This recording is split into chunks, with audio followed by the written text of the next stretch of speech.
Baik, Mas Mbak, kamera dinyalakan ya. Untuk ke depan juga begitu nanti. Selama minggu depan kita masih online ya ITS ya. Kan kita masih online full. Nah, selama kita kuliah online nanti tolong kameranya dinyalakan.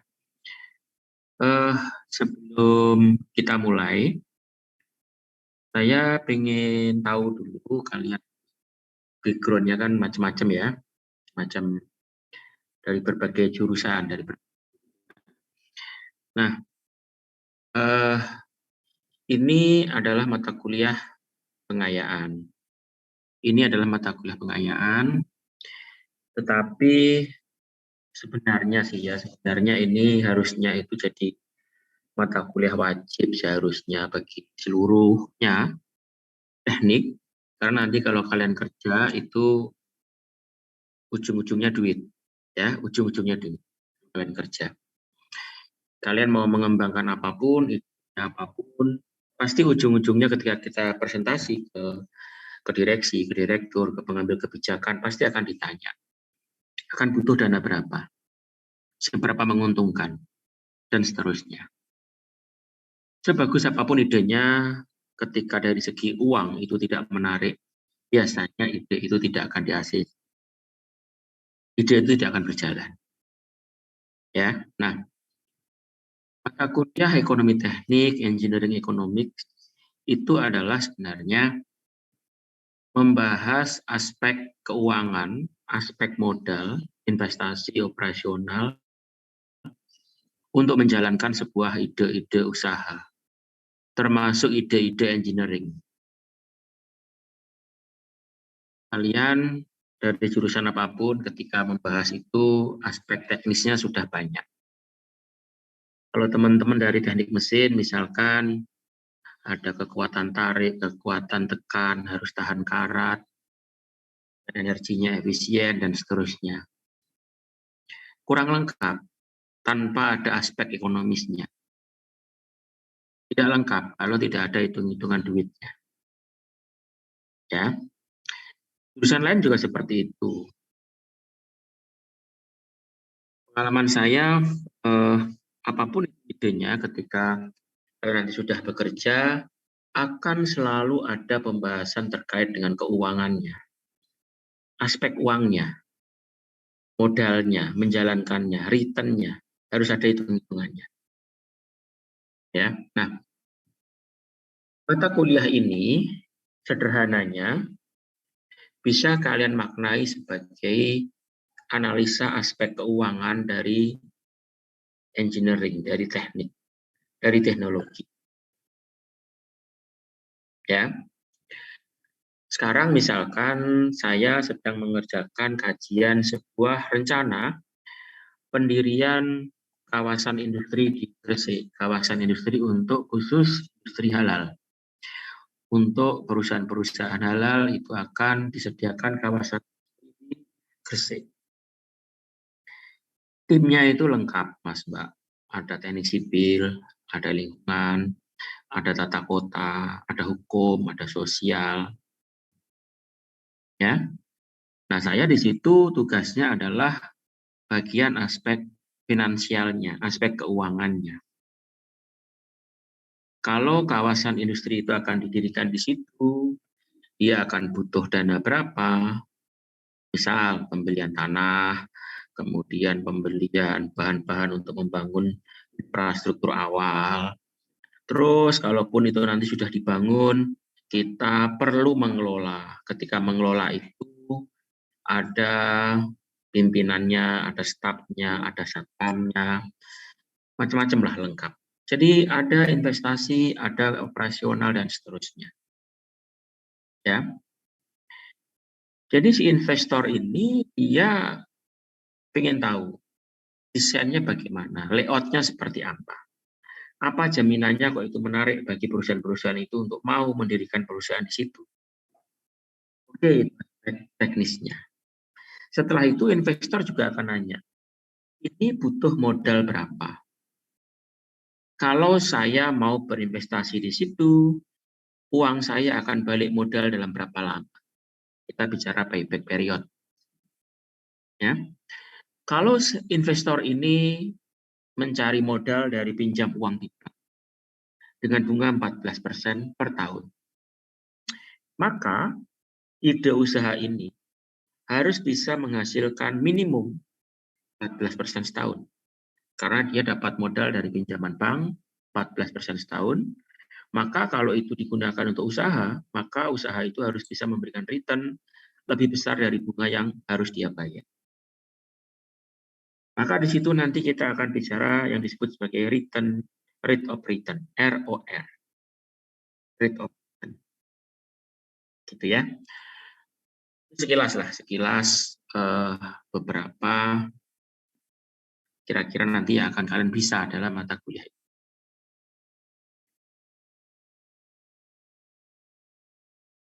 Baik, Mas Mbak,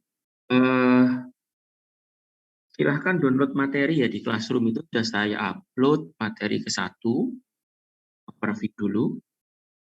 Silahkan di-download file PDF-nya itu. Kemudian tadi yang belum absen, silahkan absen dengan kode yang saya kirimkan di chat Zoom ya. Silahkan download, silahkan absen dulu. 3 menit ya, Mas Mbak, saya pikir cukup lah. Download sama absen.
Baik, kita lanjutkan, Mas Mbak.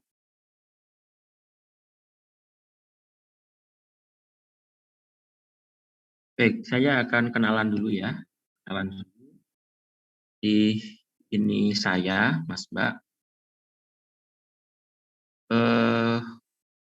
Ini pengalaman bekerja.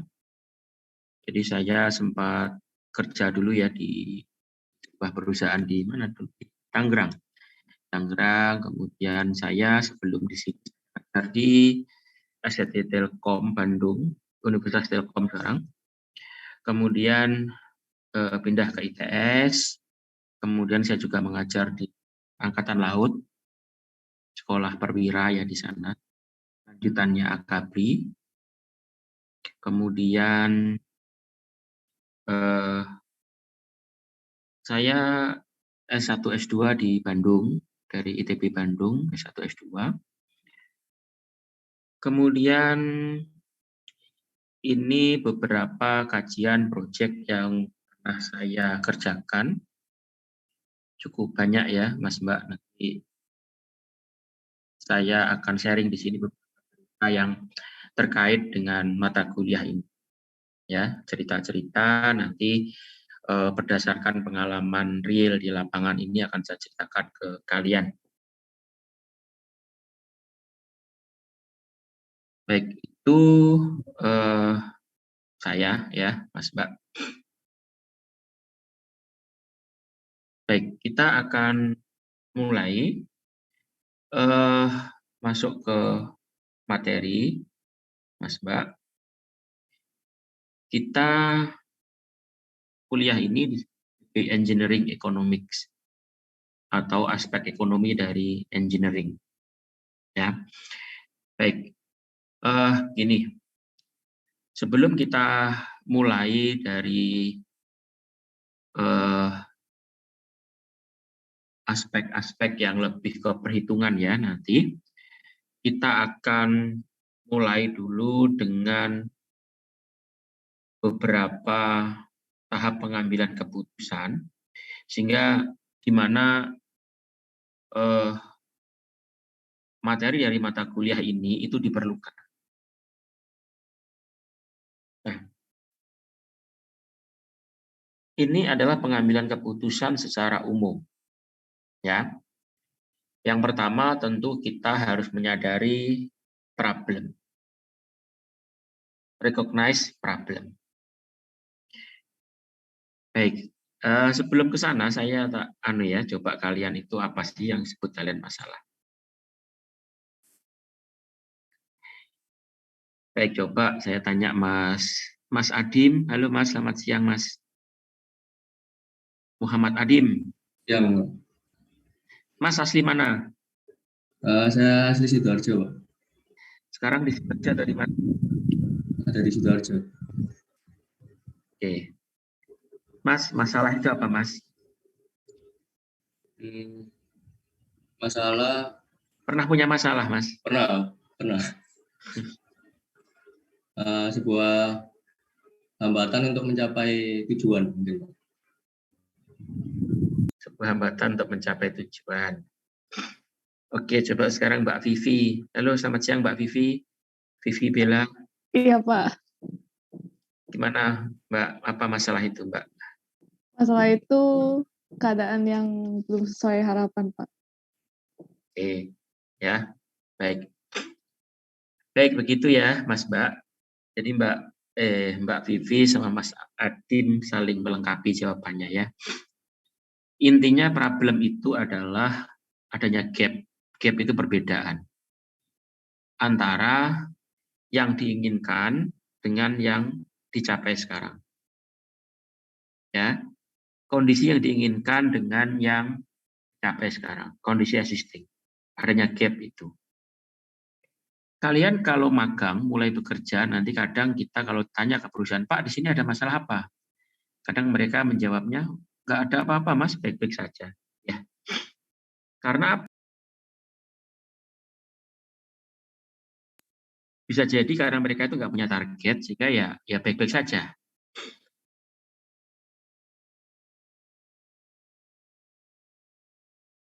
Baik, artinya gini, Mas Mbak ya. Perusahaan organisasi itu akan punya masalah kalau organisasi atau orang atau lembaga, kampus apapun itu, kalau mereka punya keinginan. Kalau organisasi itu punya visi, punya misi, punya target, dia akan punya masalah. Kalau nggak punya masalah, biasanya dia nggak punya target, nggak punya tujuan, nggak tahu arahnya mau kemana. Sehingga keadaan sekarang, itu ya dia tidak bisa menilai keadaan sekarang ini bermasalah. Karena untuk bisa mengatakan masalah, maka kita harus tahu membedakan. Saya ingin kemana dan sekarang saya sedang berada di tahap apa. Baik, itu problem. Pertama, kita perlu menyadari adanya masalah. Perbedaan antara target dan existing. Nah, kalau kita menyadari adanya perbedaan antara target dan existing, target itu yang diinginkan ya. Kemudian kita yang tahap berikutnya itu adalah menetapkan tujuan. Oke, produksi kita harus meningkat tujuan, kan ya. Kriterianya adalah output produksi. Kemudian yang ketiga itu adalah assemble itu merakit, assemble relevan data. Mahasiswa atau orang kadang yang tugas akhir, kerja praktek atau magang ke perusahaan ketika diminta untuk collecting data, ya seringkali banyak melakukan kesalahan itu begini, Mas Mbak. Semua data itu dikumpulkan tanpa tahu, tanpa menarget, ya sebenarnya perlu data apa. Ya, makanya di situ nomor 3 itu tidak collecting, tetapi assemble. Assemble itu merakit. Ketika orang mau merakit, itu sudah tahu kebutuhan datanya. Data ini perlu dilengkapi oleh data yang ini dan seterusnya. Ya. Nah, ketika kita hanya mengumpulkan data yang diperlukan saja, kemudian langkah yang keempat itu adalah identifikasi alternatif. Solusi. Kita punya masalah, kemudian langkah berikutnya adalah tetapkan tujuan, kumpulkan data. Langkah berikutnya itu adalah kalian mengenerate skenario atau mengenerate alternatif.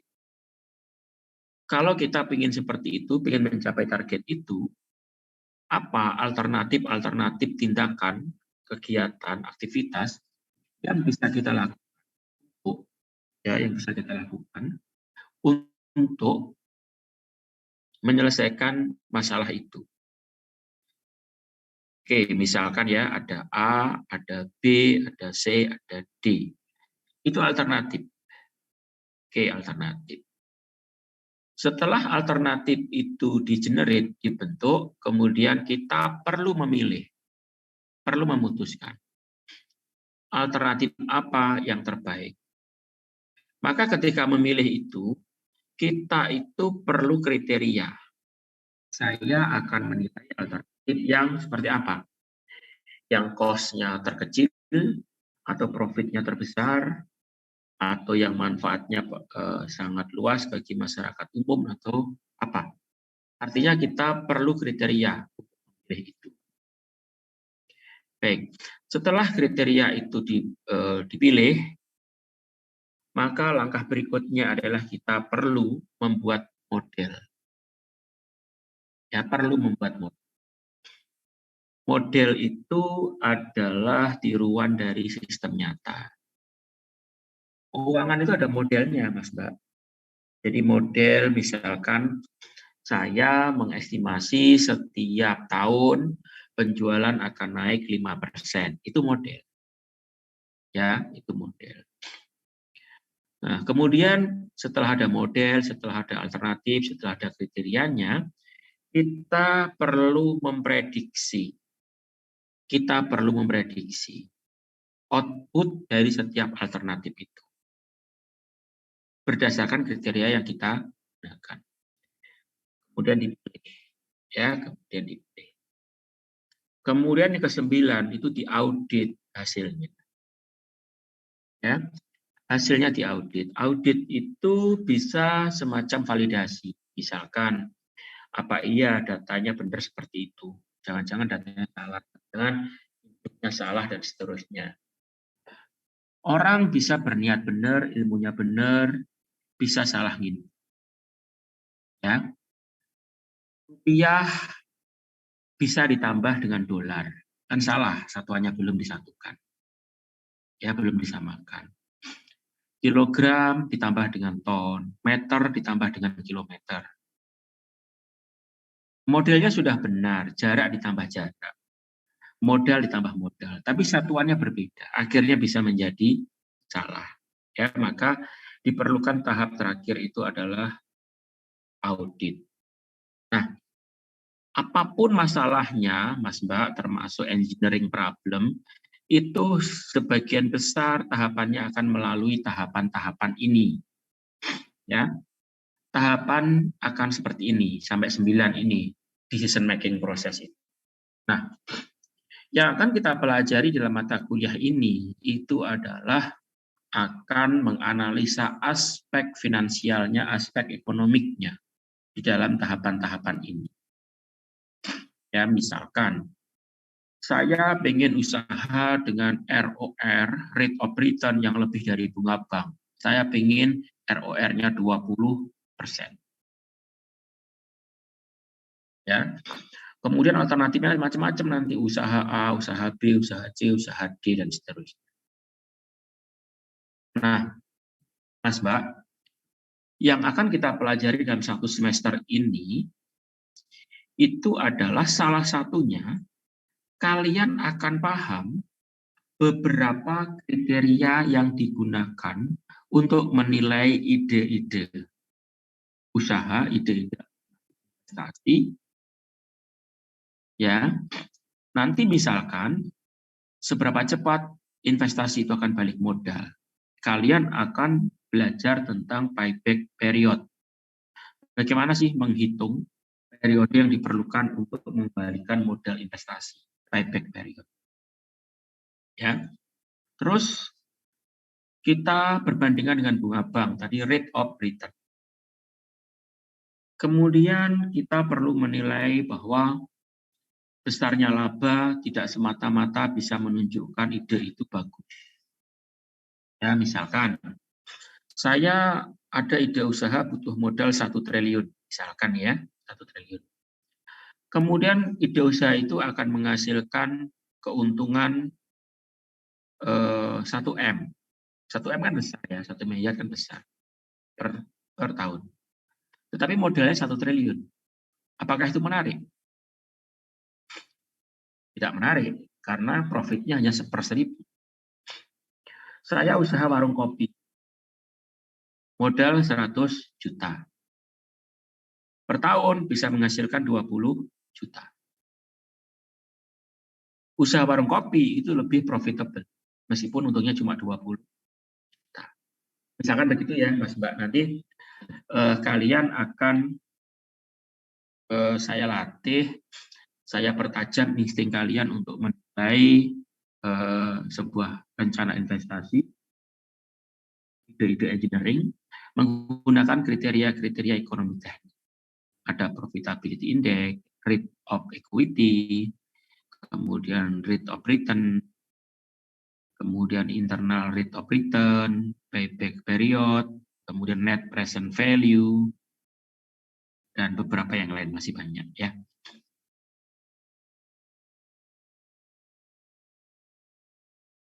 Baik, kalau ada pertanyaan silahkan ya Mas Mbak, tidak perlu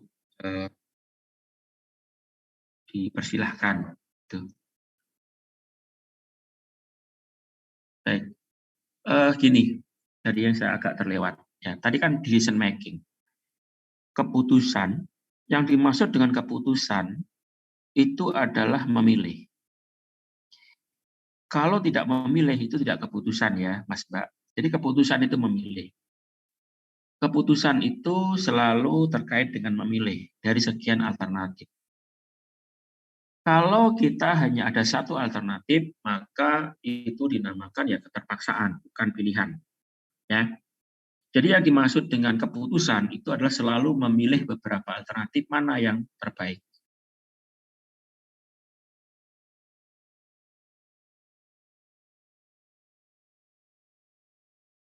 Silakan kalau ada pertanyaan sampai sini.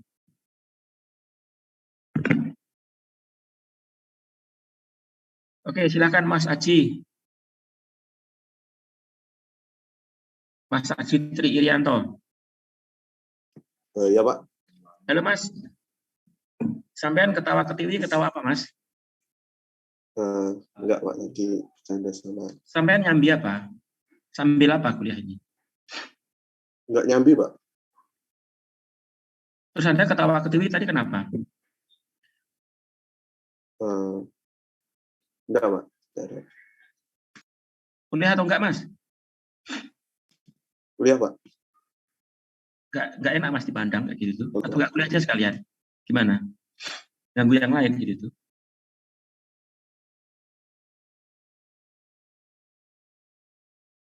Coba Mas, kamu ulangi Mas, tadi kuliahnya apa aja? Ya Pak, izin mengulangi Pak. Untuk tadi itu membahas ini Pak, decision making proses Pak. Untuk terdapat beberapa proses dalam decision making. Yang pertama ada recognize problem, yang kedua ada ini menentukan tujuan, yang ketiga ada assemble relevant data, yang keempat ada menentukan beberapa alternatif, yang kelima menentukan kriteria dari beberapa alternatif yang telah dibikin, yang keenam ada membuat model, terus yang ketujuh ada memprediksi dari beberapa alternatif itu bagaimana outputnya sama konsekuensi yang harus dihadapi. Terus yang ke-8, memilih alternatif terbaik dari beberapa alternatif yang telah dimodelkan. Terus yang ke-9, mengaudit atau mengevaluasi hasil dari alternatif yang telah dipilih, Pak. Itu, Pak, yang saya dapatkan dari kuliah ini, Pak. Ya, Mas Mbak, meskipun ini kuliah pengayaan, saya tetap menginginkan standar yang tinggi ya di kuliah ini. Jadi jangan menganggap wah ini kan pengayaan. Pengayaan kan saya sudah kaya, hanya ditambahin kaya dikit-dikit. Ya, di pengayaan ini adalah tetap saya akan menetapkan standar yang tinggi. Artinya kalau kalian tidak mengerti ya saya tidak boleh meneruskan. Ya standarnya sama dengan anak teknik industri ataupun berbagai jurusan yang lain. Ya, jadi online ataupun nggak online kita tetap harus kuliah serius karena kalian sedikit banyak pasti ada bangganya kalian itu adalah mahasiswa ITS. ITS itu kenapa kalian kok ada bangga-bangganya di ITS itu? Keluar tahu bahwa anak-anak ITS itu pintar, maka marilah kita sama-sama menjaga kualitas itu. Supaya kalian itu ya layak, gitu ya lulusan ITS ya layak. Gitu. Jangan namanya tok, tapi pengertiannya nol, jangan. Ya kita sama-sama jaga kualitas itu. Tidak bisa hanya dosen, tidak bisa hanya mahasiswa, harus bareng-bareng ya, Mas Mbak, harus bareng. Baik, kita lanjutkan lagi kuliah kita. Jadi ini ya, Mas Mbak, sekali lagi apapun nanti masalah kalian, problem kalian ketika decision making itu tahapannya akan selalu begini. Ya, selalu begini. Nah, saya ulangi di sini tahap kelima inilah yang nanti akan banyak kita pelajari. Kriteria-kriteria ekonomi teknik yang kita gunakan untuk menilai sebuah ide engineering investasi itu layak dijalankan atau tidak.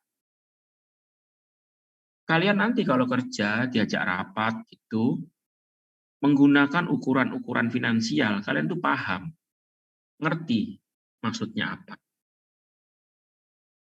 Ya, baik.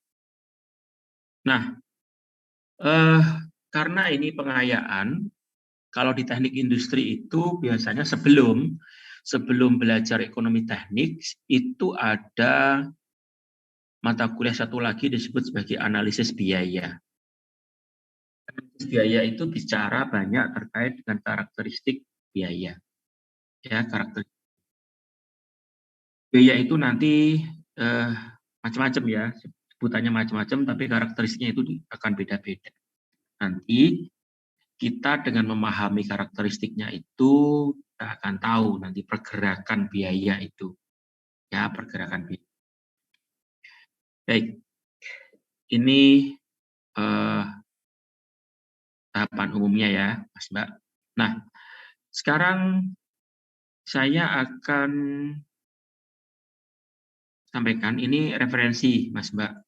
Jadi kalian tidak ada alasan untuk nggak mendapatkan referensi ini karena kalau kalian kreatif sedikit pasti akan sangat mudah mendapatkan referensi ini. Ya, sangat mudah mendapatkan referensi ini. Jadi silakan di Classroom download. Nanti kalian carilah ini dengan berbagai cara kalian akan dapatkan referensi itu. Nah, ini adalah outline kuliah kita dalam satu semester. Ya, tadi kenapa saya kok menjelaskan decision making proses dulu karena supaya kalian itu merasakan bahwa apa yang akan kita pelajari dalam satu semester ini nanti kira-kira kalian akan tahu letaknya di mana dalam pengambilan keputusan itu. Ya, baik. Ini ada 9 nanti materi utama yang akan kita pelajari. Nah, yang pertama overview hari ini ya. Kemudian yang kedua itu adalah cost konsep dan nilai waktu dari uang, time value of money. Kemudian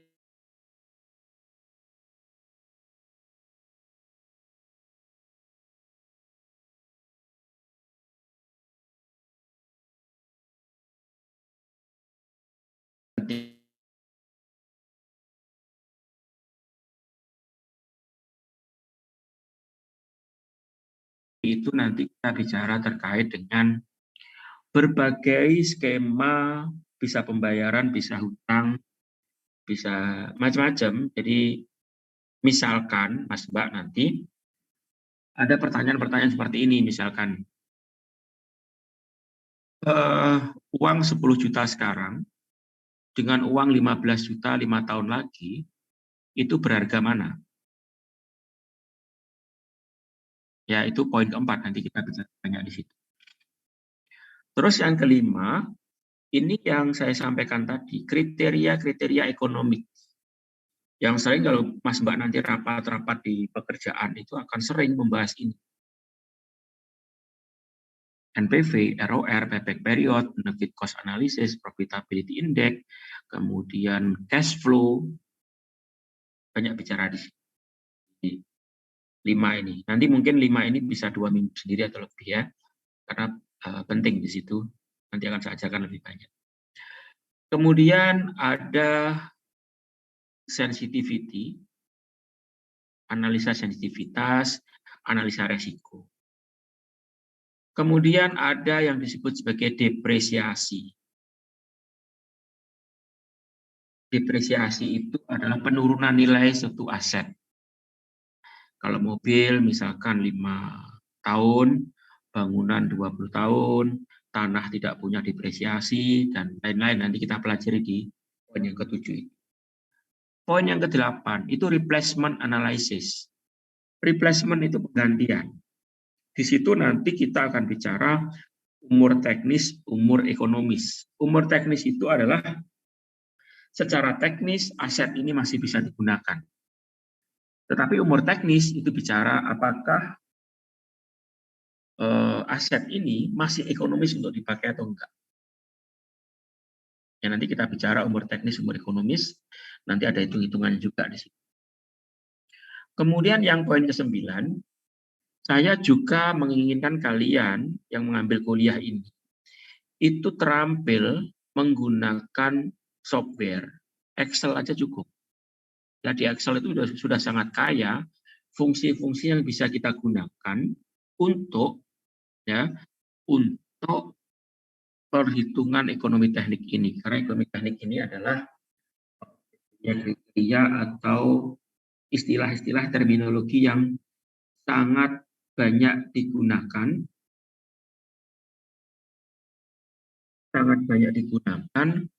untuk berbicara di berbagai forum, ya, berbagai forum.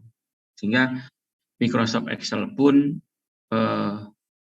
sudah menyediakan itu dengan lengkap.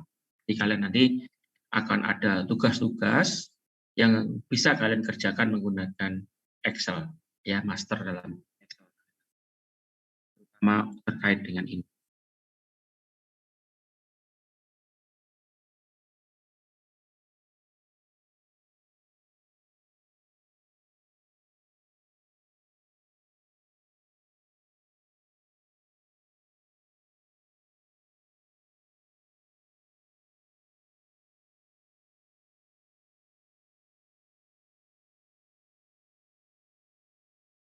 Baik, Mas Mbak, saya akan mulai dengan analisa biaya dulu ya, karena kalian banyak yang belum punya dasar terkait dengan biaya, karakteristik biaya. Saya akan mulai dengan jenis-jenis.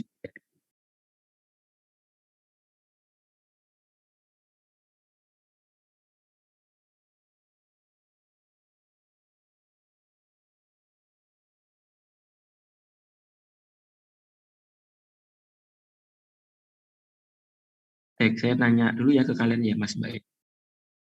Selamat siang, Mas Daris. Mas Daris, selamat siang, Mas.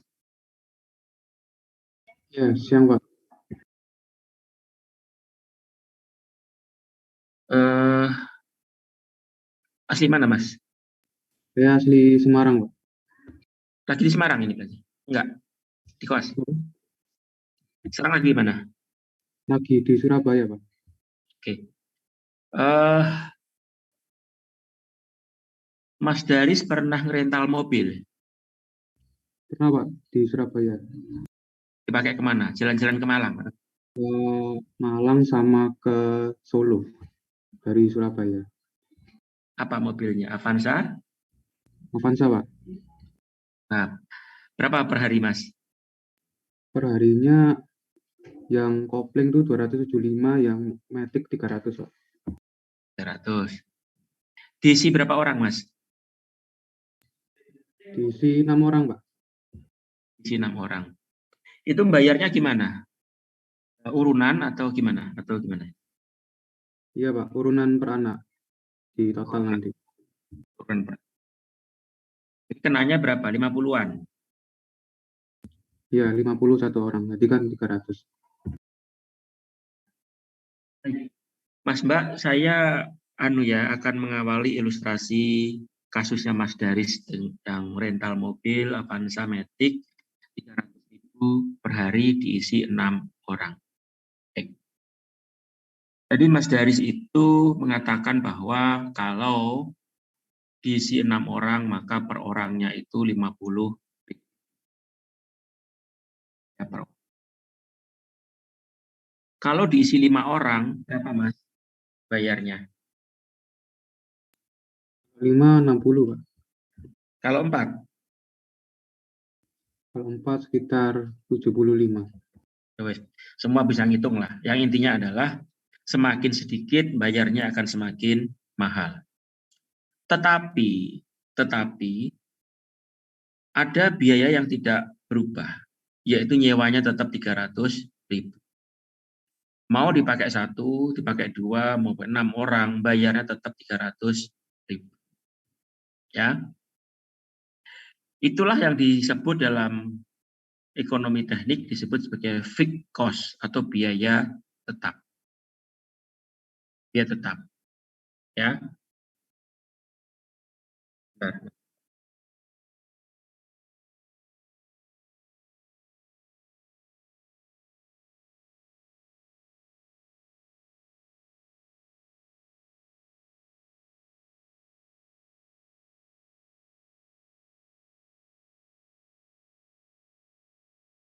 Nah, artinya begini, Mas Mbak. Mas Daris, sekarang Mas Daris bayangkan Mas. Mas Daris itu usaha travel, Mas. Ya, Mas Daris usaha travel. Travelnya nyewa. Ya, nyewa Avanza 300.000 per hari untuk disewakan. Artinya penumpang itu kalau mau ikut bayar. Ya, mau ikut. Nah, Mas Daris akan minta tiket berapa, Mas? Misalnya ke Malang, Surabaya Malang. Minta tiket per orangnya mungkin Ya, 80. 80. Ada biaya sopirnya juga. Artinya butuh berapa penumpang untuk bisa mulai untung? 4 itu untung 20 berarti. Kalau 4 untung 20. Kalau yang naik cuma 3 berarti rugi.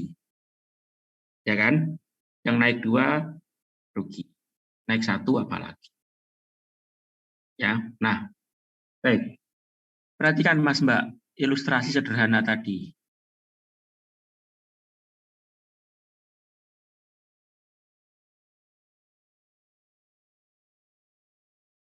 Baik, ini saya akan coret-coret ya di sini. Saya akan mengajari 3 hal. Pertama, kita belajar dulu fixed cost. Kemudian ada variable cost. Baik. Mas Daris, 300.000 itu sudah termasuk BBM atau belum?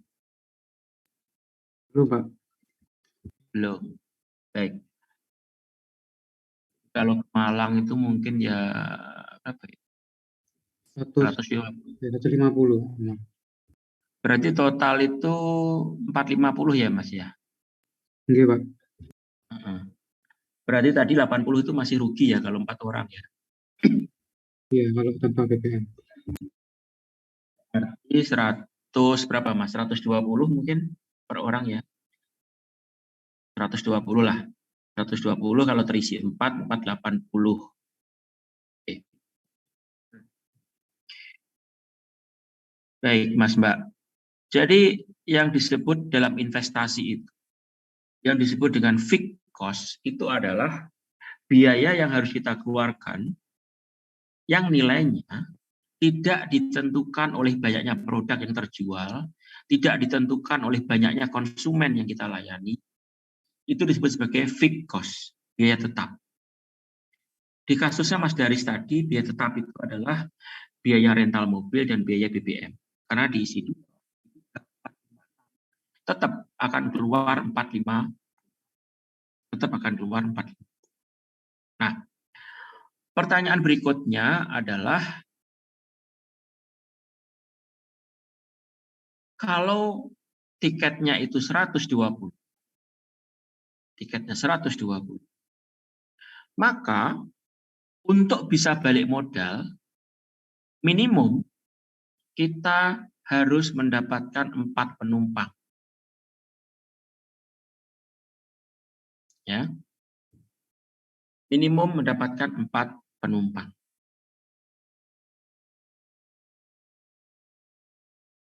Nah, Mas Mbak bisa perhatikan di kasus nyata. Ada tujuan wisata tertentu, kemudian sistemnya itu waiting list. Begitu penumpangnya sejumlah ini kita berangkat, Pak, Mas. Tapi kalau kurang ini kita tidak berangkat pada tanggal ini. Jadi gimana Mbak kepastiannya? Ya nggak tahu, nanti kita kabari. Kalau penumpangnya itu di atas jumlah segini, maka nanti ini akan berangkat. Jadi banyak travel agent itu begitu sistemnya. Nah, dari sini kalian akan bisa mulai membedakan antara fixed cost, variable cost, dan satu lagi, Mas Mbak, yang disebut sebagai BEP. Break even point.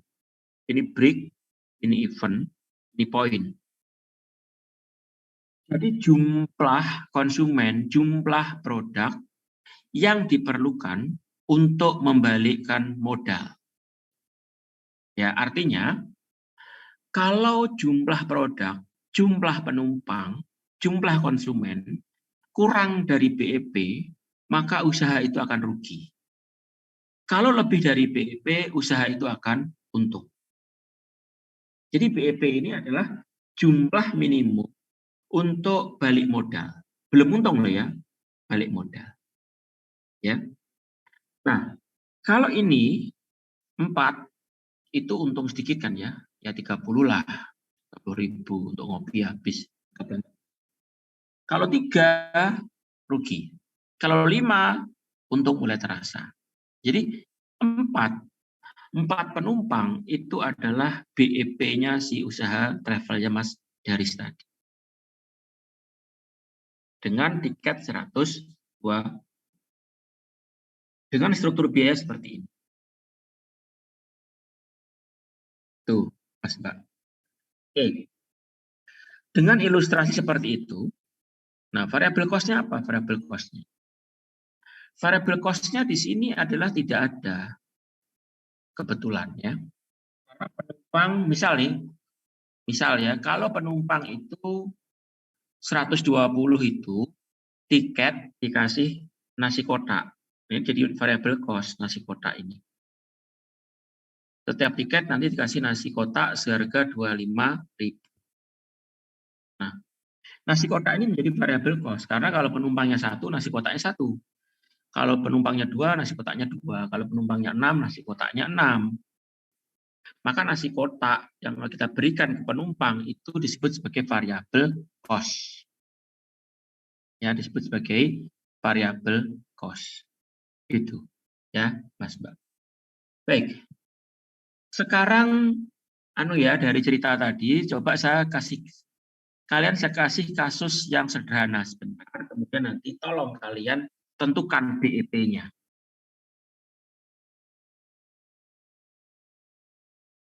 kalian ingin usaha jual gorengan. Ya, jual gorengan. Jual gorengan,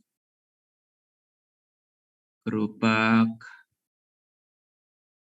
kemudian spatula, wajan, dan lain-lain, itu butuh 10 juta. Ya, 10 juta. Fixed cost itu. Di gerobak sekali, spatula sekali, wajan sekali, kemudian toples-toples bumbu, total 10 juta. Kemudian kalian itu akan jualan gorengan pisang. Pisang goreng nih produk kalian. Pisang goreng.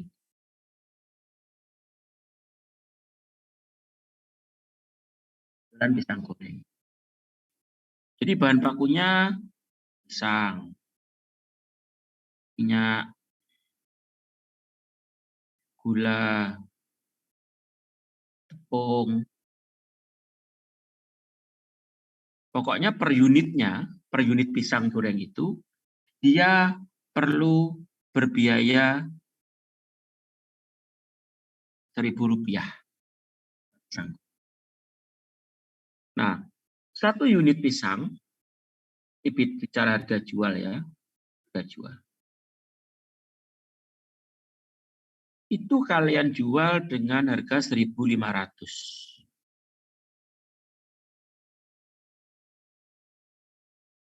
Pertanyaan saya adalah,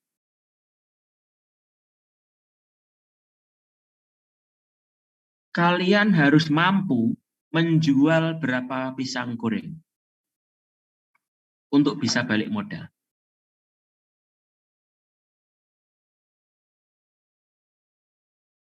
Rp20.000, Pak. Mas Faiz bisa coret-coret hitungannya untuk di-share ke teman-teman. Bisa? Belum bisa, Pak.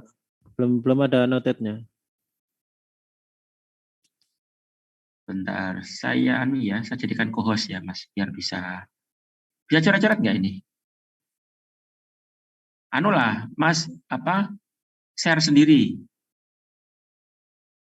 Share sendiri pakai whiteboard. Bisa? Bentar, Pak.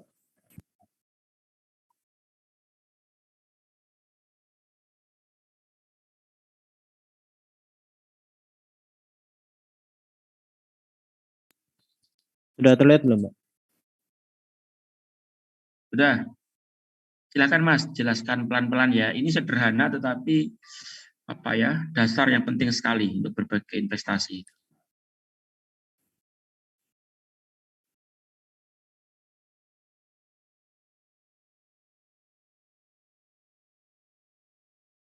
Guys, kata keren tulisan itu. Ini sudah kelihatan belum, Pak? Jadi untuk wajan, gerobak, dan lain-lain tadi yang disebutin pertama itu sebagai fixed cost.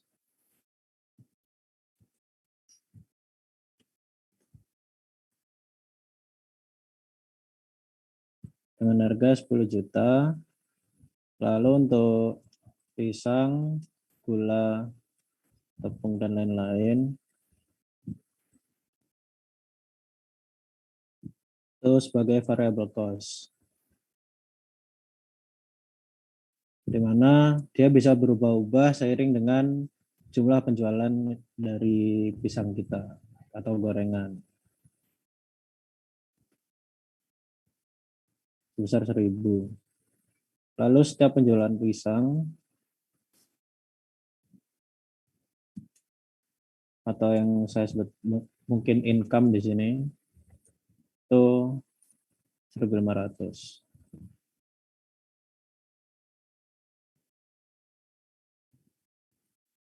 Kalau menurut perhitungan saya, Pak, untuk mencari BIP di sini dari income setiap unit pisang dapat dikurangi dengan variable cost. Nanti akan kita dapatkan untung bersih setiap penjualan unit pisang.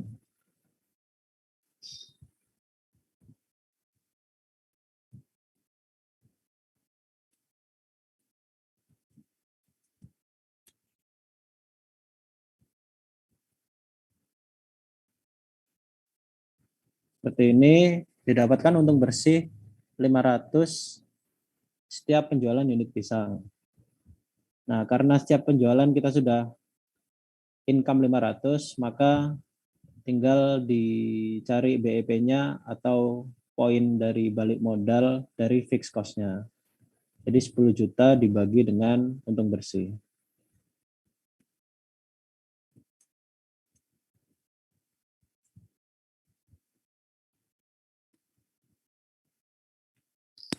Seperti itu, Bapak, menurut pemahaman saya.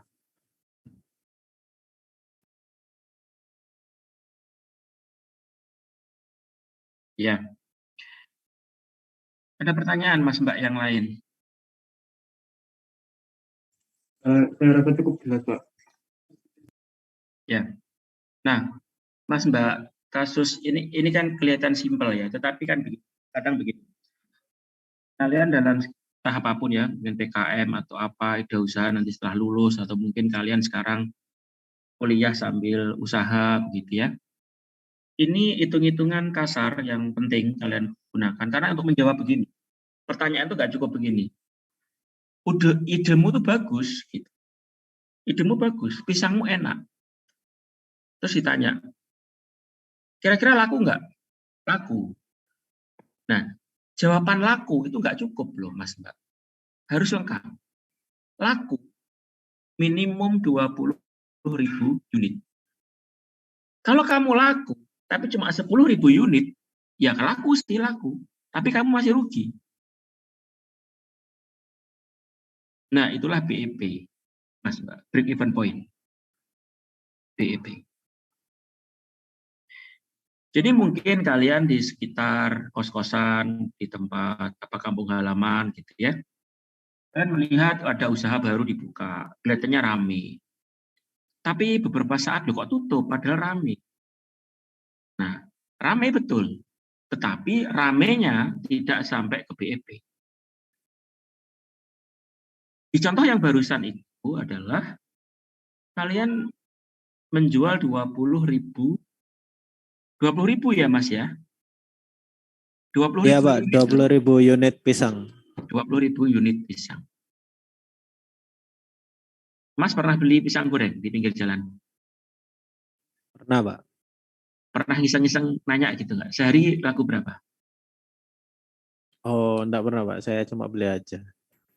Nggak pernah ya? Iya.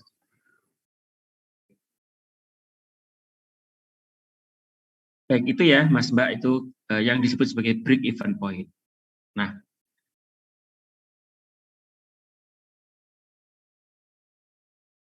kita stop dulu ya Mas share-nya ya. Mas Faiz ya. Baik. Iya, Pak.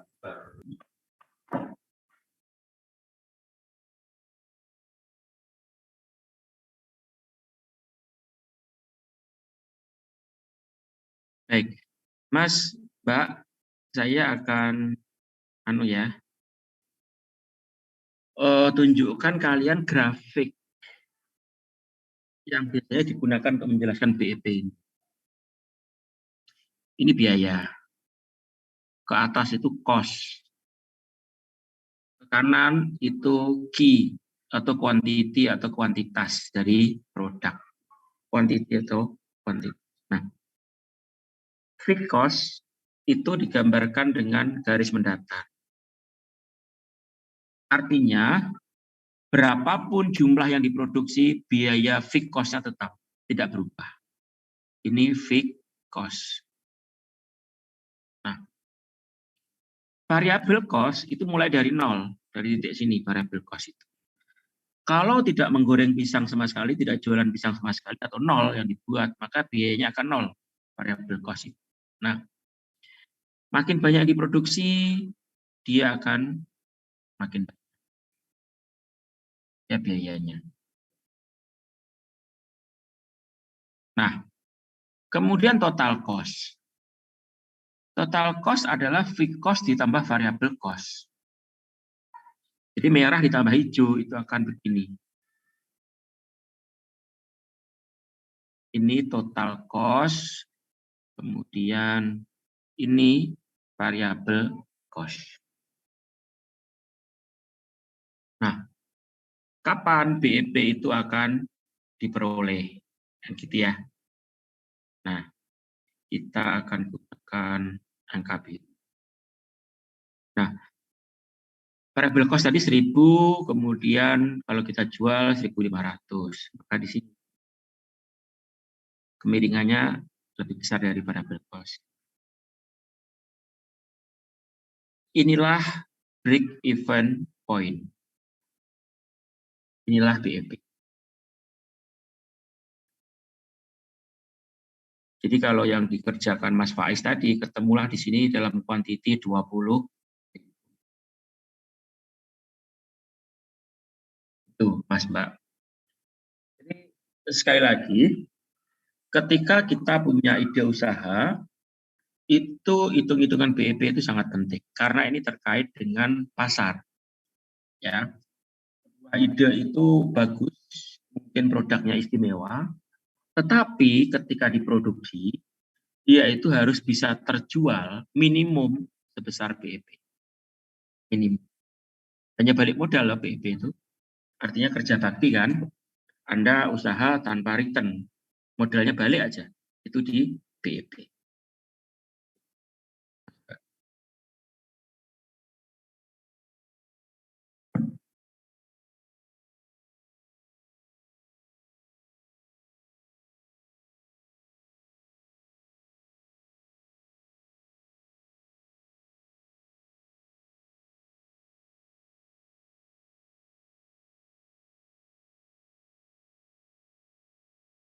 Terus ini Mbak.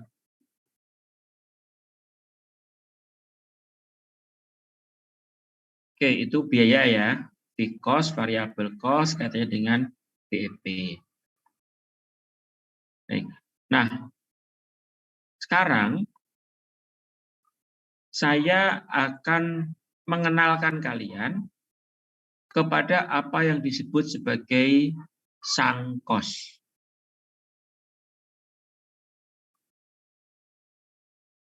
Disebut sebagai sunk cost. Ya kan kenalan sebagai sunk. Sunk itu apa?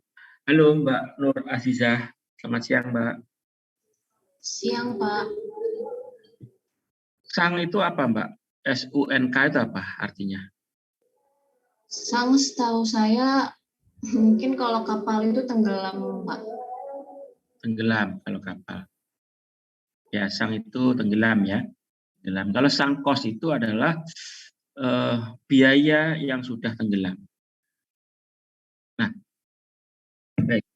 Saya mulai dengan cerita ini. Saya mulai dengan cerita. Kalian nanti silahkan introspeksi dan lihatlah orang-orang sekitar kalian. Pasti banyak kejadian seperti itu. Pernah nggak sama orang tua, sama ibu gitu?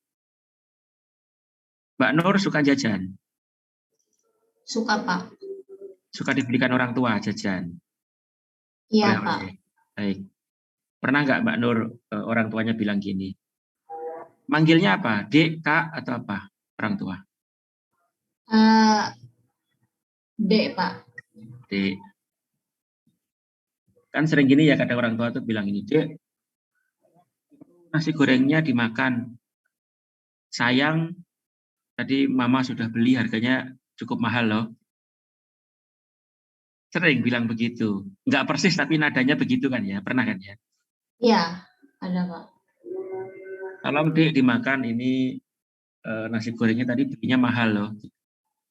Terus Mbak Nur bilang ke orang tua, Mah, Bun atau Bu, ya, Mah, nasi gorengnya nggak enak. Aku sudah kenyang, tadi dapat ditraktir teman-teman makan, kenyang aku. Terus bundanya bilang lagi, Mbak, tolong dimakan aja, itu tadi belinya loh mahal, gitu ya. Beslah, terus-menerus begitu. Sudah kenyang, Bu. Loh, sayang, itu tadi belinya mahal, gitu ya. Nah, sekarang begini, Mas Mbak, kasus sederhana itu. Dan ini penting sekali ya, kalian sering alami kehidupan sehari-hari, ini penting sekali dalam ekonomi teknik nanti. Sekarang pertanyaannya, kasusnya Mbak Nur tadi.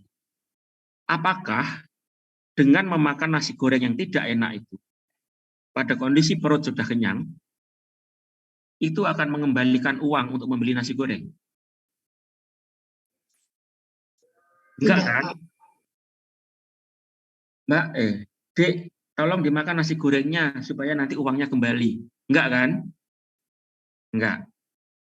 Jadi hanya sayang saja atau supaya tidak menyesal saja karena sudah membeli mahal kok tidak dimakan.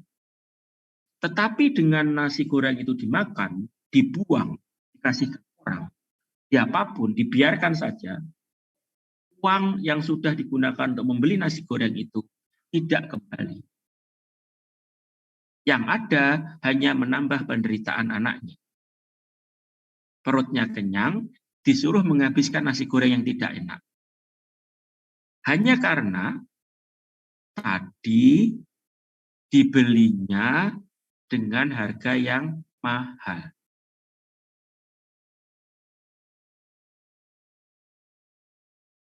Ngerti Mas Mbak esensi dari cerita ini? Kita itu dalam mengambil keputusan itu sering karena didasari oleh emosional, perasaan tidak rasional. Artinya, kita itu hanya tidak ingin menyesal mengeluarkan uang itu dengan tega menyiksa anak kita untuk menghabiskan nasi goreng tidak enak.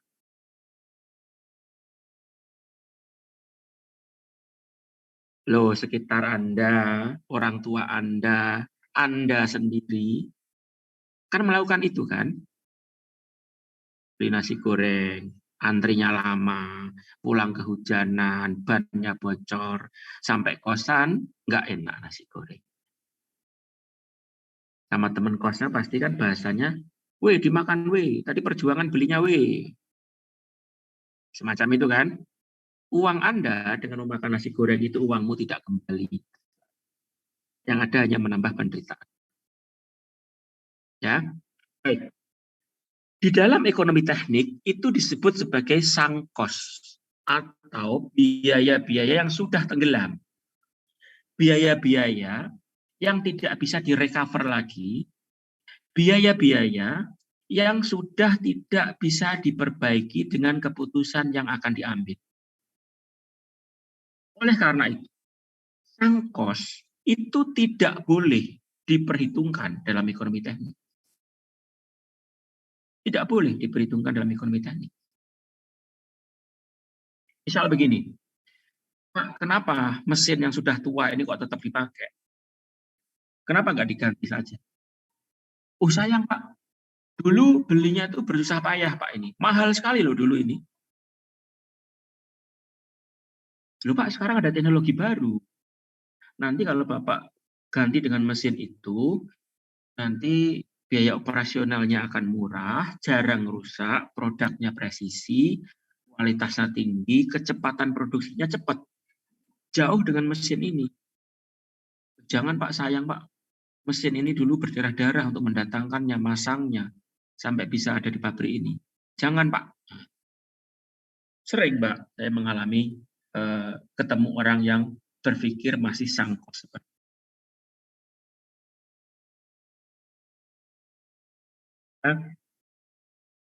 Oke, kasus lain. Selamat siang, Mbak Arci. Ya, selamat siang, Pak Dudi. Sehat, Mbak? Alhamdulillah sehat. Fisik dan mental sehat? Alhamdulillah, masih sehat, Pak. Kelihatan tidak bersemangat, mungkin banyak masalah ya. Suaranya memang begini, Pak. Baik. Mbak Arci jurusan apa, Mbak? Teknik mesin. Teknik mesin. Dulu handphone pertama yang Mbak Elsi punya apa? BlackBerry, Nokia, apa? Ini Pak, Siemens. Ya, bacanya Siemens ya. Siemens. Ya. Siemens itu tahun berapa itu? Kayaknya SD kelas 1, Pak. Di kelas 1. Kalau HP Android yang dimiliki pertama kali apa, Mbak mereknya? Samsung. Harga berapa, Mbak? Boleh di-share harga berapa? Dulu 4 juta mungkin, Pak. Iya, Itu dipakai berapa lama? Atau sampai sekarang? enggak. Itu mungkin 2 tahunan. 2 tahun. Beli 4 juta. Setelah 2 Iya, tahun, dijual atau dibuang atau dikasihkan adik atau di kemana kan? rusak. Dijual nggak? Enggak bisa dijual, Pak. Nggak Karena bisa dijual. tetap. Iya. Baik. Nah, Mas Mbak, anu lah, kita cari kasus handphone aja lah, handphone misalkan Mbak R, karena handphone kalian semua punya ya. Mbak Iya. RC beli 4 juta itu tahun berapa, Mbak? SMP berarti 2000 berapa, Pak? 2013 mungkin? Ya nggak tahu yang SMP kamu kok. Iya, 2013. 2013. Baik, 2013, maka 2015 akan dijual karena bosen. Ya bosen lah, mungkin teknologinya udah ganti ya. Iya. Beli 4 juta. Ya. Terus 2 tahun lagi, Mbak, itu seandainya nggak rusak, kalau dijual itu laku berapa? Mungkin tinggal 3 juta atau 2 juta, Pak. 2.500.000 lah. Dijual 2 Samping juta. cepet turunnya soalnya. Nah, handphone, kita jual beli handphone itu sangat Mas Mbak, sangat gunakan cara berpikirnya sangkos. Anda beli 4 juta. Kemudian nggak tahu, kadang setahun lagi, 2 tahun lagi itu mungkin cuma laku 1 jutaan, 1,5 juta. Ya. Anda kan tidak bisa kan mengatakan, loh ini dulu belinya 4 juta loh. Ini masih berfungsi sangat baik tanpa kerusakan apapun, kok cuma dibeli 1,5 juta. Ya. Nah, perhatikan, dulu kalian itu beli 4 juta karena waktu itu adalah dia teknologi terkini, produk terbaru, model terbaru. Anda sangat menginginkan itu, maka mau membeli 4 juta. 2 tahun berikutnya itu hanya laku 1,5 juta. Fungsi tidak menurun, teknologi tidak menurun, berfungsi masih seperti baru. Tetapi ketika Anda jual, itu laku 1,5 juta itu sudah sangat bagus sekali. Karena apa? Ada teknologi baru, ada produk baru, dan macam-macam. Anda tidak bisa loh bilang gini, loh ini dulu belinya 4 juta. Sekarang kok dijual dengan harga 1,5 juta. Tidak bisa loh. Karena 4 juta itu sudah sangkos, Mas Mbak. Ketika menjual barang seperti itu, yang kita gunakan adalah harga pasar saat ini. Contoh, Mas Mbak, ini saya alami sendiri. Saya dulu kuliah itu masih pakai PC, personal komputer yang rakit sendiri itu. Masih ada CD-ROM-nya, CD-ROM, hard disk, kemudian casing, RAM. Itu milih satu-satu ya, CPU, dan macam-macam satu-satu. Saya waktu itu belinya 5,2 juta. Setelah saya lulus, itu sudah sangat ketinggalan teknologinya. Mau saya jual dengan harga 600.000. Beli 5,2, saya jual dengan 600.000. Saya cerita ke orang tua yang membelikan. Orang tua kaget dong. Orang tua kan nggak pernah belajar begini-begini. Belinya 5,2, dijual dengan harga 600.000. Apa komentar yang menarik dari orang tua saya? Oh, kesenangan yang beli dong. Barang mahal kok dijual murah. Kesenangan yang beli. Padahal tidak. Harga pasar saat itu ya memang 600.000. Jadi sama sekali saya tidak bisa mengatakan bahwa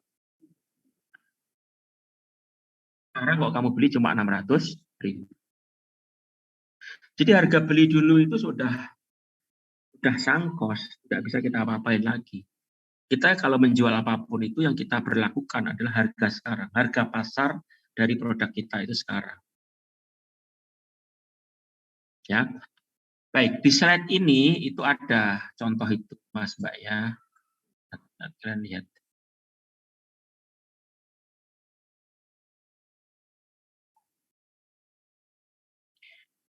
Baik. Halo Mbak Erci, Mbak siapa tadi? Mbak Erci. Oke, Halo. iya Pak. Mbak Erci. Halo. Mbak Erci tolong baca slide ini kemudian ceritakan Mbak apa artinya ini. Dibaca keras atau dalam hati dulu, Pak? Dalam hati, kemudian nanti Mbak Erci ceritakan ke kelas ini dengan bahasa sendiri. Ya. Baik, sebentar.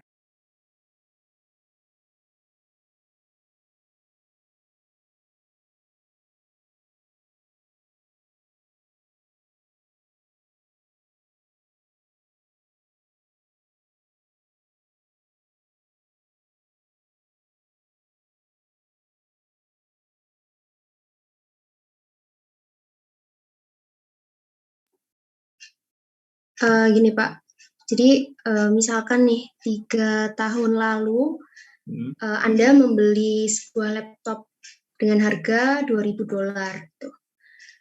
Nah kemudian gimana kalau misalkan kamu menjualnya hari ini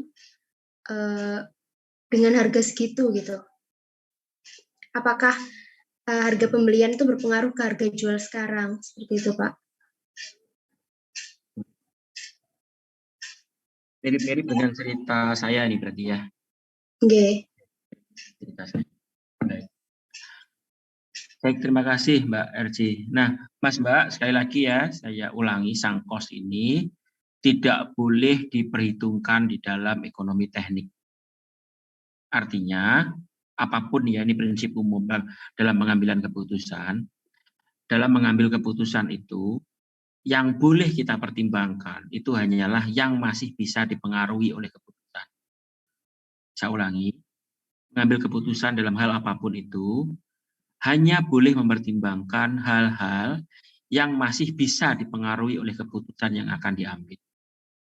Dan tidak boleh memperhitungkan hal-hal yang sudah tidak bisa dipengaruhi oleh keputusan yang diambil. Yang sudah ya sudah, yang terjadi ya sudah. Gitu ya, Mas Mbak. Itu sang kos. Nah,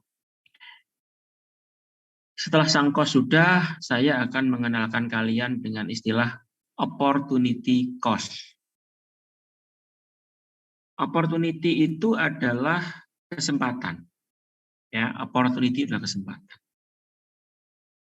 Di dalam bisnis, opportunity cost ini selalu diperhitungkan. Jadi orang itu, investasi itu, dinilai bagus atau enggak, itu kalau ada enggak opportunity lain yang lebih bagus.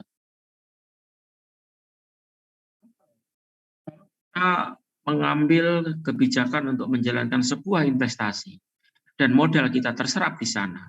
Sebagai akibatnya kita tidak bisa berinvestasi di bidang yang lain, maka itu juga akan dihitung sebagai cost nanti, opportunity cost.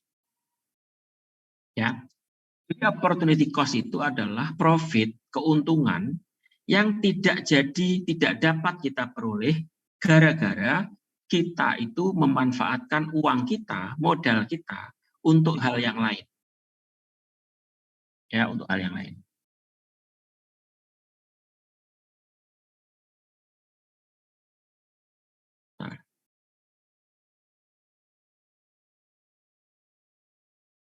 Selamat siang Mas Dava Arkana.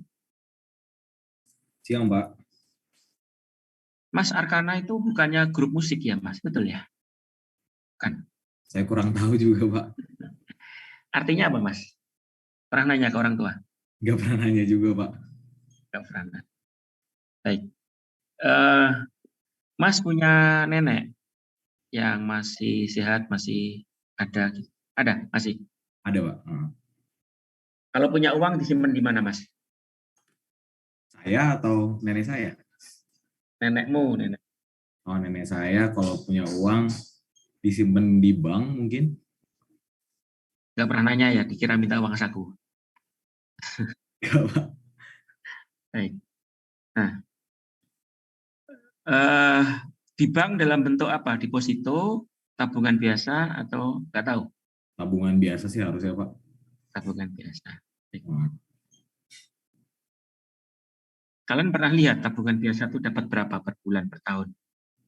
1% ada nggak per tahun?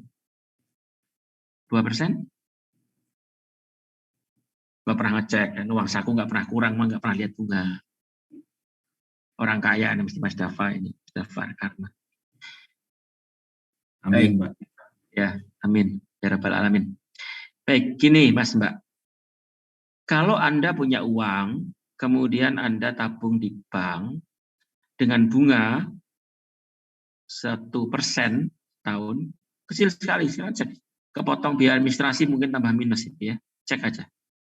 Kan ada itu, print-printan buku tabungan itu. Baik.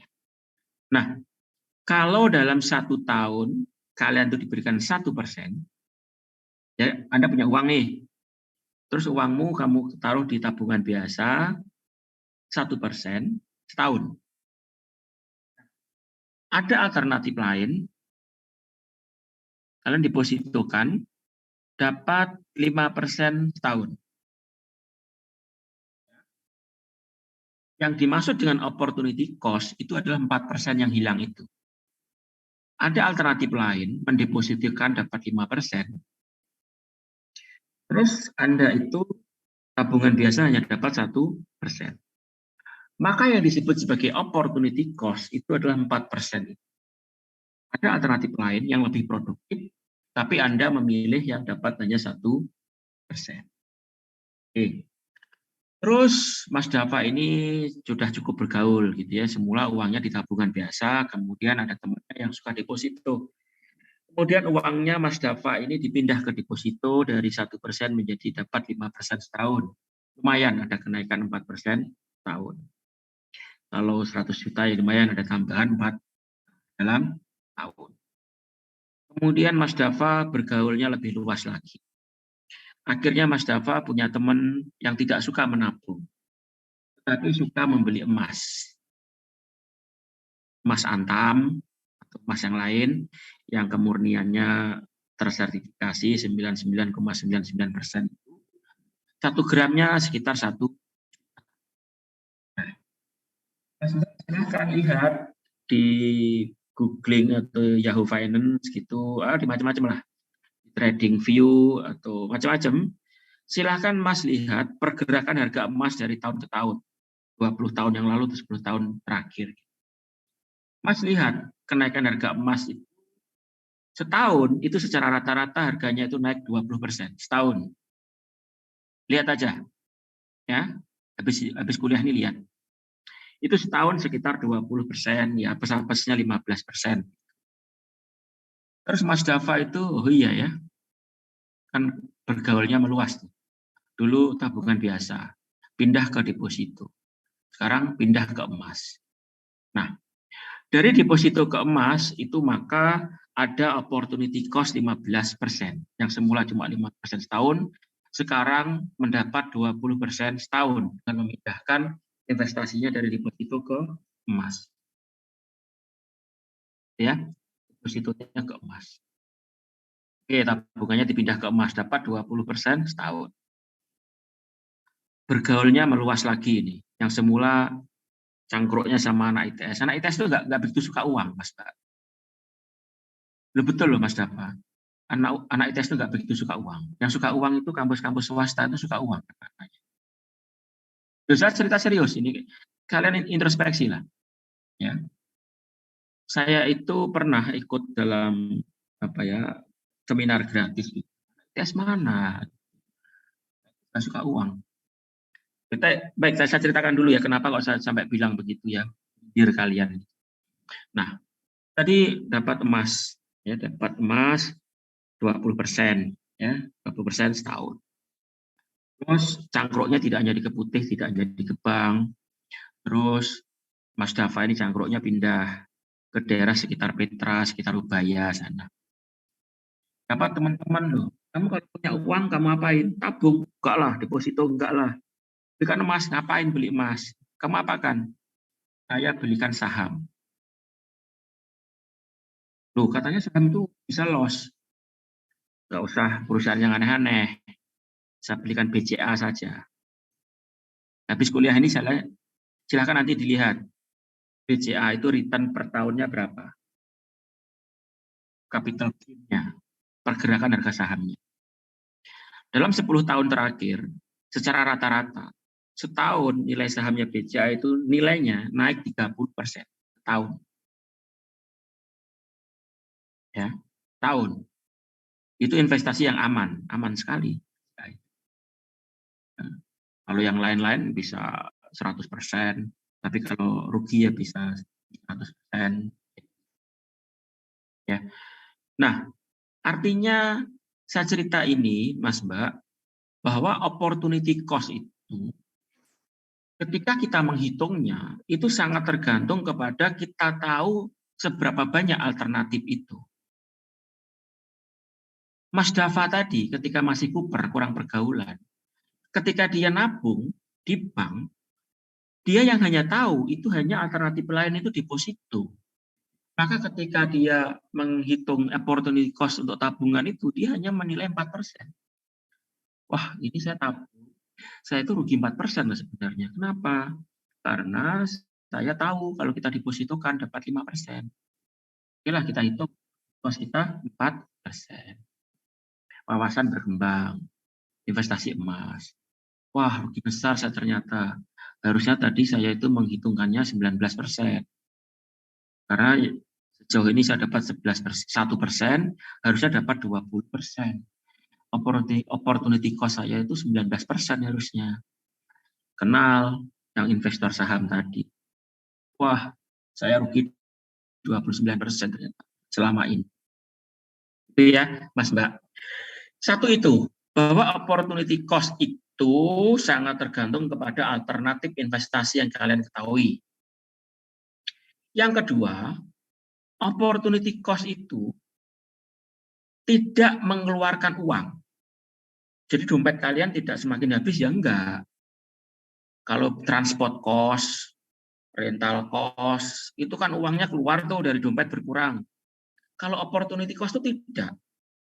Hanya potensi keuntungan yang seharusnya diperoleh, tetapi menjadi tidak diperoleh.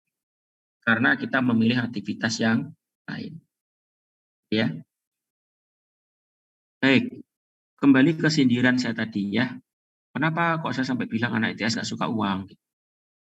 Saya itu pernah ikut pelatihannya dari Bursa Saham di Surabaya. Dekatnya Tunjungan itu loh, Mas Mbak. Pernah ke Tunjungan, Mas Dava? Pernah, Pak. Pernah. Tahu Polsek dekat Tunjungan itu? Nggak tahu. Nggak tahu. Di depan Polseknya itu ada kantor IDX ya. Bursa Sahamnya cabang di Surabaya. Itu loh mengadakan pelatihan gratis tentang investasi di saham itu. Saya datang, loh, ini kok isinya nggak ada satupun anak-anak ITS, ini ngapain saja anak-anak ITS ini? Nah, makanya itu ya, Mas Mbak, ini kata-kata saya mungkin kurang enak, tetapi ya nggak apa-apa lah, ini koreksi untuk kita bersama ya. Jadi mulailah bergaul yang lebih luas, nanti lah banyak wawasan baru. Silakan Mbak Natasha mau cerita, ini pasti usahanya banyak nih Mbak Natasha. Silakan Mbak. Mohon maaf menginterupsi, saya dan Nur Azizah mau izin selesai duluan Pak. Tadi saya sudah chat ke Bapak juga surat izinnya karena ada kegiatan departemen Pak. Ngapain? Kami jadi panitia untuk kegiatan International Short Course-nya ITS Sarma Vives Pak. Apa Vives? Apa? Iya, Vives Belgium. Jurusan apa Mbak? Teknik biomedik Pak. Oke, silakan Mbak. Tak kirain mau nanya atau cerita Mbak. Iya, mohon maaf Pak. Ya wes, pertemuan berikutnya ya sharing pengalaman investasinya. Baik Pak, terima kasih Pak. Baik. Silakan Mas Mbak yang lain kalau ada mau bertanya mungkin, komentar mungkin, mau sharing mungkin. Permisi Pak. Oke, Mas Edgar, silakan Mas. Ya, Pak. Terima kasih Pak. Sebelumnya saya ingin bertanya Pak sebelumnya. Berarti apa opportunity cost ini adalah kemampuan industri untuk memutar uang yang ada di source-nya ya Pak? Ya, Jadi opportunity cost ini gini, Mas, berpikir ekonomi teknik itu gini. Sebuah ide investasi dikatakan layak, dikatakan bagus, kalau dia itu sudah merupakan alternatif yang terbaik. Ya, artinya gini. Investasi di deposito itu sudah dikatakan pilihan yang terbaik. Kalau kita tidak ada alternatif emas dan saham. Gitu ya. Alternatif emas itu mungkin yang terbaik. Kalau tidak ada alternatif penandingnya yaitu saham. Jadi artinya kalau saya memilih alternatif deposito itu ada opportunity cost sebesar sekitar 15% karena ada alternatif lain yaitu investasi saham. Jadi tidak hanya kemampuan untuk memutar uangnya, Mas ya. Tidak hanya kemampuan memutar uangnya, tetapi memutar uang pada alternatif yang terbaik. Memutar uang kan alternatif banyak ya, Mas ya. Nggih, Pak. Nggih. Jualan pisang bagus. Jualan tempe bagus. Jualan pulsa bagus. Ternyata ada alternatif lain yang lebih baik. Jualan mie ayam ternyata untungnya lebih baik. Semua itu memutar uang kan. Cuman itu tadi. Mana yang lebih besar. Nggih, Pak. Dodi, terima kasih banyak, Pak. Nah, Mas Edgar, terkait memutar uang saya ada cerita ini. Nah, jadi ini tahun berapa sih? 2022 sampai lupa. Tahun lalu itu saya mengerjakan kajian rencana pemerintah untuk mendirikan bank emas, bullion bank. Jadi nanti kalau sampai ada bullion bank di negara ini, nah itu saya ngerjakan sama tim ITS, kajian awalnya. Jadi industri-industri perhiasan emas, bentar saya tanya ini. Kalian ada yang tahu pabrik perhiasan emas terbesar itu ada di Kenjeran?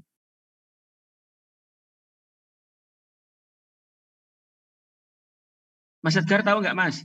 Kalau saya sendiri kurang tahu, Pak. Kurang. Ini siapa yang tahu Mbak suka perhiasan? Mbak yang belum panggil tadi ya.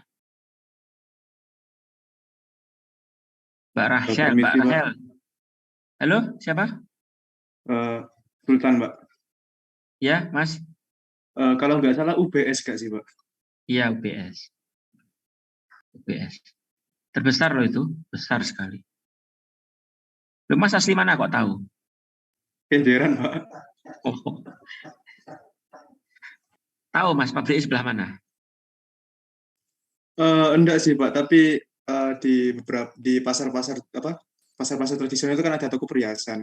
Nah itu sering banyak UBS, terus orang-orang bilang itu loh kalau pengen di tempatnya langsung di Kenjeran gitu sih. Oh iya, baik. Nah, saya itu mengerjakan kajian itu ya tahun lalu ya. Tahun lalu mengerjakan kajian itu. Terus presentasi ke Kementerian Perindustrian, kemudian minggu yang lalu presentasi juga itu ke Kementerian Perindustrian, Perekonomian, Keuangan, Pajak, Bea Cukai, Pegadaian, sama BRI. Ya, pendirikan bank itu. Nah, cerita yang menarik, Mas, di sana. Kalian pernah melihat emas murni gitu, satu batang panjang kayak kayu, yang uang yang nilainya ber-MM tapi cuma segitu dibarangi. Ya. Itu satu yang menarik ya, yang menarik satu. Yang kedua, yang menarik itu adalah ketika saya tanya, Pak, marginnya atau profitnya industri perhiasan itu berapa? Kecil, Pak, 2%. 1% sampai 2%. Terus saya kan merasa janggal tuh Mas Mbak ya. Ngapain kok cuma untung 2% atau 11%, 1% kok mau usaha begitu? Loh 1% itu kecil loh Mas Mbak ya. Kalau Anda modal 1.000, maka Anda menjualnya itu 1.010. Kan kecil toh? Kecil. Kenapa Anda kok mau Pak? Gitu. Nah itu tadi, terkait dengan perputaran yang ditanyakan Mas Edgar tadi. Saya jualan cuma untung 2%. Tetapi muternya cepat. Saya untung 2%, tapi kalau sebulan itu 10 kali. Maka sebulan kan 20%. Sadar nggak kalian? Sadar nggak perputaran itu penting? Lalu saya tanya, pilih mana coba? Anda usaha, nyimpen uang lah. Usaha untuk dijual. Tapi setahun itu laku sekali. Untung 20%. Untung 20% tapi sekali. Dibanding untung 2%, tetapi 20 kali. Nah, itulah pentingnya perputaran, Mas Mbak, dalam bisnis itu. Paham ya, Mas Edgar ya? Nggih, Pak. Nggih, Pak Dodi. Makanya, Mas Mbak, di dalam kalau di teknik industri itu belajar itu ya, apa itu? Jenis-jenis produk. Kayak Unilever itu ada, kalian terdengar suara kucing, Mas Mbak? Kucing saya ribut. Terus, maaf ya, ada pesan kucing. Di dalam teknik industri itu ada kategori produk. Nah, salah satunya adalah yang disebut sebagai fast moving consumer good, FMCG. Perusahaan sebesar Unilever itu jualan sampo saset harga 500 perak. Kopi kapal api 1 saset 500 perak. Coba bedakan. Astra International jualan mobil, Toyota jualan mobil. Satu mobil harganya 200 juta, 300 juta, 500 juta. Tapi orang belinya 5 tahun sekali. Satunya kopi saset 500 perak. Orang beli setiap hari. Menguntungkan yang mana? Ya, kalian jawab sendiri. Ya, kalian jawab sendiri. Unilever itu salah satu perusahaan paling menguntungkan di Indonesia. ROE-nya bisa 30-40. Perputarannya cepat sekali. Baik, itu Mas Mbak ada pertanyaan? Permisi Pak, izin bertanya lagi Pak. Ya. Kalau semisal ROR di Unilever sangat cepat, kenapa sahamnya berada di under ya Pak? Kalau Unilever sendiri. Sahamnya sudah kemahalan, Mas. Sahamnya sudah kemahalan. Jadi bukan kinerjanya jelek loh ya. Kinerjanya luar biasa bagus Unilever itu. Tetapi harga yang sekarang sudah kemahalan. Saham Unilever yang semula berapa ya? 6.000, sekarang tinggal berapa? Ngikuti nggak Mas? Sekarang tinggal 4.000 nggak salah. Dari 6.000 ke 4.000, turun 50% harga saham. Harga yang 4.000 itu masih mahal loh, 4.000. PBV-nya itu sekitar 40 kali kalau nggak salah. Ya Mas Mbak, silahkan nantilah googling apa itu PBV. PBV itu harga saham dibandingkan dengan ekuitasnya. Jadi misalkan rumah seharga 1M, itu kalian hargai 40M. Kenapa kok mau beli? Karena saking bagusnya kinerjanya. Jadi semula kalian hargai 60 kali. Sekarang turun, dihargai, tapi masih 40 kali harganya. Masih kemahalan sekarang juga. Kenapa masyarakat mau? Saking bagusnya kinerjanya. Ya Mas Edgar ya, bukan karena jelek, tetapi sudah kemahalan dulu itu. Tapi sekarang pun harga yang sudah turun banyak itu masih kemahalan itu. 40 kali dari harga wajarnya. Silakan kau nanya lagi, Mas Mbak. Baik Pak, terima kasih Pak. Mas Edgar mungkin punya cerita nih, kayak investor nih Mas Edgar ini. Pegang saham apa Mas sekarang Mas? Enggak Pak, dulu saya sempat main. Tapi saya pindah Pak, jadi dulu kena main gorengan bentar. Terus agak jatuh, pindah ke itu Pak, bagian Bitcoin Pak. Tingkat judinya meningkat itu. Iya Pak. Saham itu bukan judi loh Mas Mbak ya. Banyak sekali laporan keuangan kinerja perusahaan yang bisa kalian baca dan prediksi untuk kinerja berikutnya. Kalau beli tanpa baca-baca laporan keuangan, tanpa prediksi pasar ya iya gambling. Kalau kalian beli macam-macam. Baik, silakan. Saya ngomongnya sudah terlalu banyak. Giliran kalian nih mestinya yang cerita. Oke, ya, sekarang Pak. ya apa Mas? Saya izin bertanya lagi Pak. Maaf Pak kalau semisal agak jauh ke belakang Pak. Semisal kita berbicara BEP Pak. Apa? BEP Pak. BEP break even point. Nah, itu perusahaan baru bisa dapat itu setelah 5 tahun Pak. Iya. Tapi kalau kita memandang money equities itu apa perusahaan itu tetap merugi Pak? Karena kan keuangan pada tahun kini sama tahun depan kan akan berbeda. Apa pertanyaannya tadi? Pertanyaannya apa tadi? Apa perusahaan tetap dianggap rugi, Pak? Ya, saya coba pertanyaanmu diulangi, Mas. Kalau 5 tahun ke depan, kenapa? Ya, apabila 5 tahun ke depan BEP perusahaan kan sudah terpenuhi, Pak.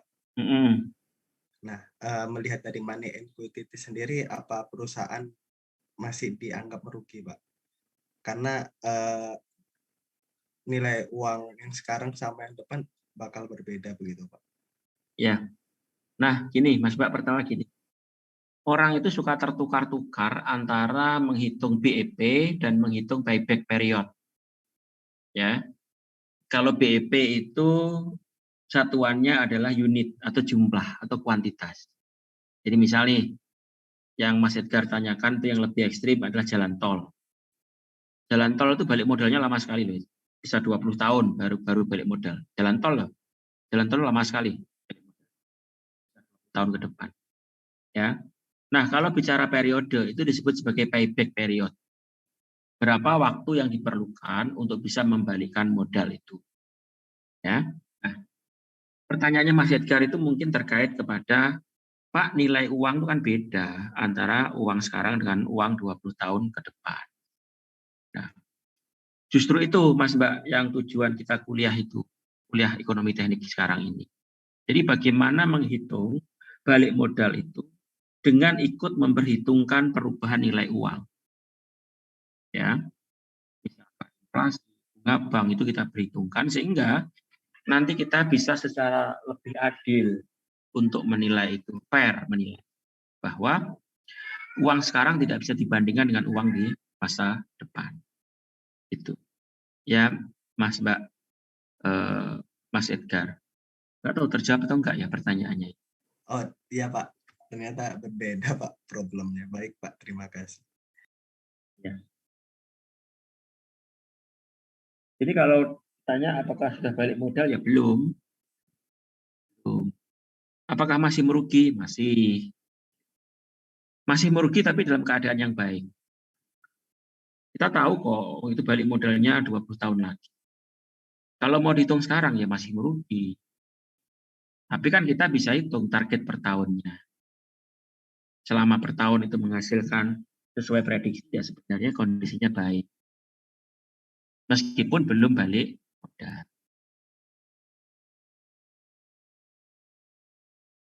Itu Mas Mbak.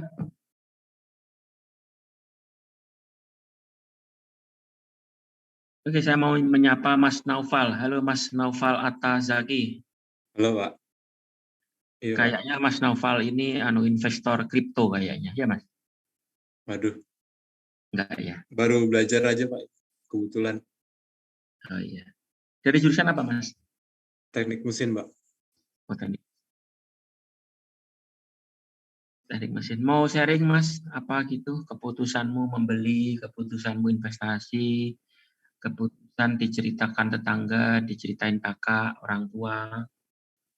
Oh, beli kripto itu Pak, koinnya sendiri. Oh, pernah beli? Oh, iya Pak, sedang belajar. Iya. Tolong ceritakan Mas, saya juga nggak banyak tahu itu tentang kripto. Saya juga kebetulan lagi belajar, baru baca-baca aja. Ya sejauh ini apa yang diketahui Mas? Mungkin kalau faktor-faktor yang dibeli dari kripto itu ada banyak sih, Pak. Mungkin salah satunya fundamental fundamental coin-nya sendiri, terus ada juga namanya dollar currency index, terus ada juga indeks DJI, macam-macam sih Pak, sama Fed rate moves atau pergerakan suku bunga.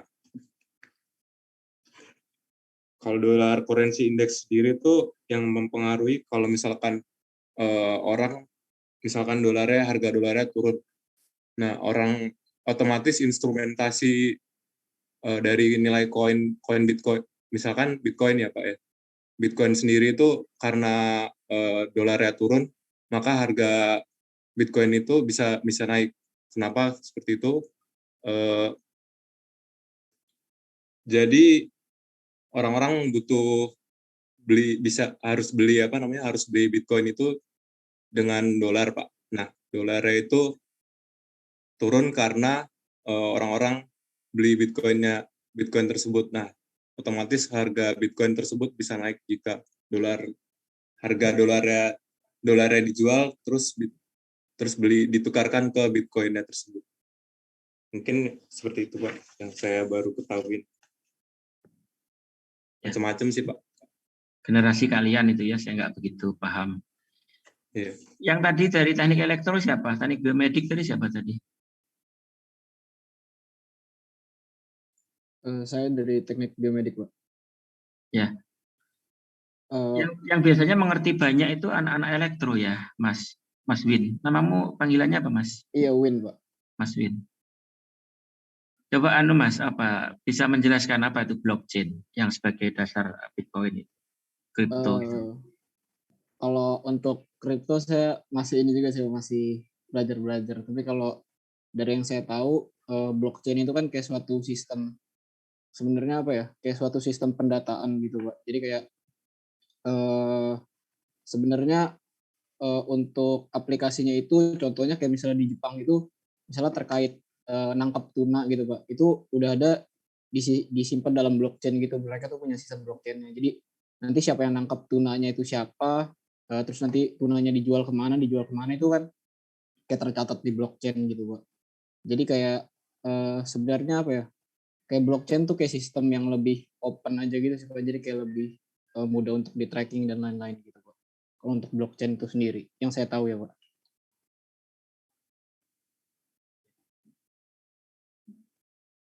Baik, silahkan Mas Mbak kalau mau ada yang sharing lagi.